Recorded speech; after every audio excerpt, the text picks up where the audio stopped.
Hello folks. I got a question recently about putting on backpacks and how that can sometimes be uncomfortable for the shoulders. So we're going to take a look at how to put on a heavy backpack in a re-embodied way that allows us to use our shoulders as safely and functionally and gracefully as possible. With my backpack here, I'm going to give it a little bit of weight to simulate what some people might be going through. We're going to start with a copy of Vladimir Nabokov's collected works. And let's throw in a laptop too, shall we? Boom. If I'm holding it in my dominant hand, I know that my dominant shoulder tends to want to internally rotate because everyone's does. So if I'm going to get this backpack onto my dominant shoulder in a way that feels more supported, I'm going to let the shoulder go into a little bit of external rotation and a little bit of retraction. Now you'll see that even as I start to set this up, that this moves my body weight to the left. I want to let some of that happen. Now, that's not all. Let's just see what it looks like when I try to swing this thing on with only those things in place. So as I bring my shoulder blade back and I swing to the left, I end up here. Now, I can swing that hard enough to get it here, but in order for this to work, I need there to be a leftward weight transfer, right? So I don't want to try to both hoist this onto my shoulder and also lean onto the right on the same side. This is, and I can feel it now, and you will too if you're doing this with me, this is already very muscularly tense around the right shoulder in a way that's not going to be comfortable or sustainable, especially if this is a heavy bag. So instead, I think of swinging this shoulder back, and at the same time that I do that, swinging my weight left. So shoulder back, weight left. Now, I'm supported, the weight of the bag is supported, but I'm doing very little work through here. It's all being done right now through my left foot.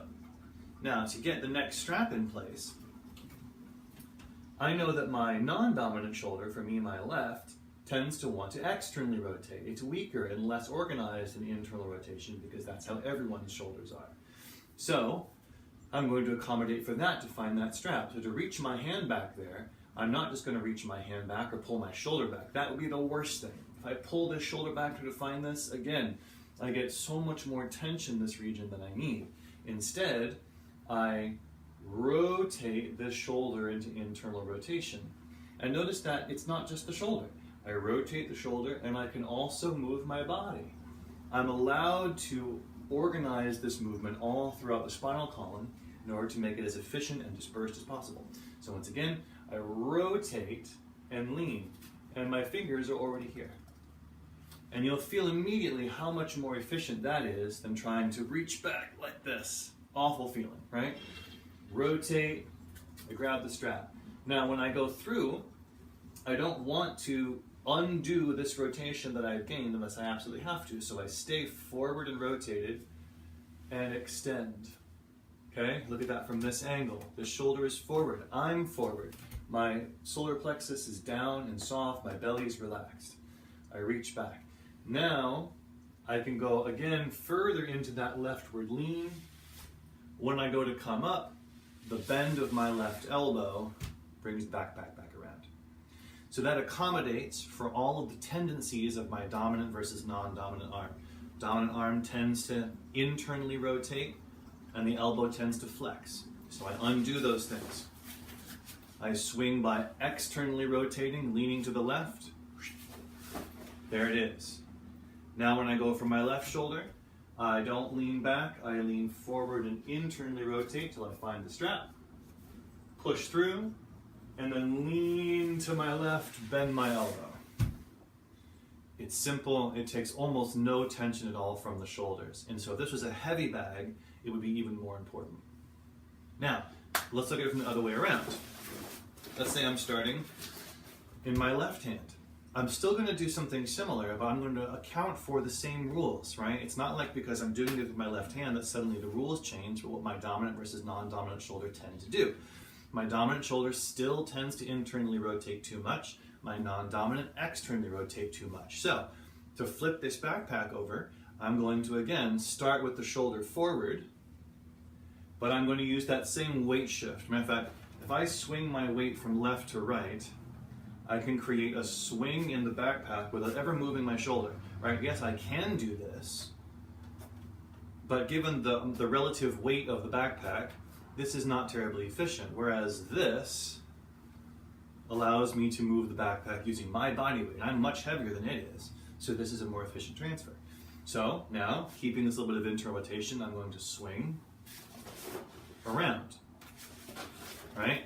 So I never had to pull back with my non-dominant shoulder, which is where it gets less efficient. I'm forward, I swing left, I stay forward until it ends up on my back. Now, to get the right shoulder back, again, I'm going to reverse things because I know my right shoulder does too much of this, and if I try to do more of it to reach the strap, I'm going to tense up tissues that are already too tense. So instead, I am going to lean back, but this time, I'm making a specific choice to lean through my lumbar spine, right? So I'm going to stabilize the bag with my left arm. I'm going to stay internally rotated, so I'm not pulling back here. Stay internally rotated, but I create a barrier. Now, I'm going to allow my lumbar spine to extend. It's a very open feeling. I don't have to tense any muscles here. I can just kind of follow the weight of the bag backwards. Once I've followed the weight of the bag, then I can let my right shoulder drop backwards until I find the strap. So again, internally rotated, stabilized, the bag's not going to slide anywhere.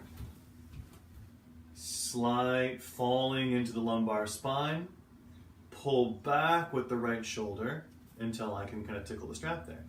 Then, when I go to straighten, I'm not going to push that shoulder forward like I do with my left arm. My left arm already does that. Sorry, my left arm needs that, my right arm does it too much. So instead, I'm going to keep the shoulder back and I'm going to extend my elbow. From that elbow extension comes the finish. So again, in one fell swoop. So from here, internally rotate the shoulder, rock to the left, boom. Stabilize, internally rotate the left shoulder again. Just lean back right shoulder, find the strap, extend the elbow, and bring it around.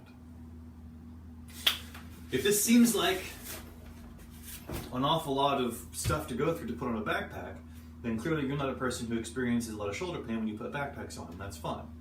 But a lot of people do. And if you're a person who's experiencing niggling tension in the jaw, neck, shoulders, whatever, when you try putting on backpacks or when you try carrying backpacks, it could be that putting it on this way might save you from some of that tension.